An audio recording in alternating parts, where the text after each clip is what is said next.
కలల చెట్టు. ఒక చిన్న గ్రామంలో రవి అనే బాలుడు ఉండేవాడు.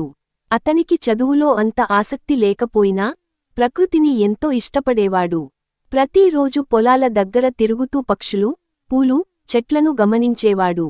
ఒక రోజు అతను ఊరి చివర ఉన్న పాత బావి దగ్గర ఒక చిన్న మొక్కను కనుగొన్నాడు.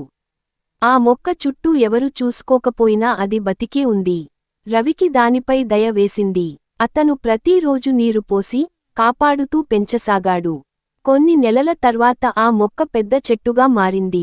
ఆశ్చర్యమేమిటంటే ఆ చెట్టు పూలు కాకుండా చిన్న చిన్న బంగారు ఆకులు వేయడం ప్రారంభించింది. గ్రామంలో ఉన్నవాళ్లు చూసి ఆశ్చర్యపోయారు. అందరూ ఆ చెట్టుని కోయాలని, బంగారం పంచుకోవాలని అనుకున్నారు. కానీ రవి మాత్రం ఇలా అన్నాడు: ఇది నా కలల చెట్టు. ఇది అందరికీ నీడ ఇస్తుంది, పక్షులకు ఆశ్రయం ఇస్తుంది. మనం దీన్ని కోసుకుంటే ఒక్కరోజు ఆనందం మాత్రమే, కానీ జీవంగా ఉంటే ఎన్నో తరాలకు ఉపయోగపడుతుంది. అందరి హృదయం మారింది. వారు ఆ చెట్టును దేవాలయం లాగా కాపాడారు. ఆ చెట్టు కింద కూర్చుని చదివిన పిల్లలు, ఆడుకున్న చిన్నారులు, విశ్రాంతి తీసుకున్న రైతులు అందరూ ఆ చెట్టుతో ఆనందాన్ని పంచుకున్నారు. ఆ గ్రామం తరువాత కలల చెట్టు గ్రామం అని ప్రసిద్ధి చెందింది.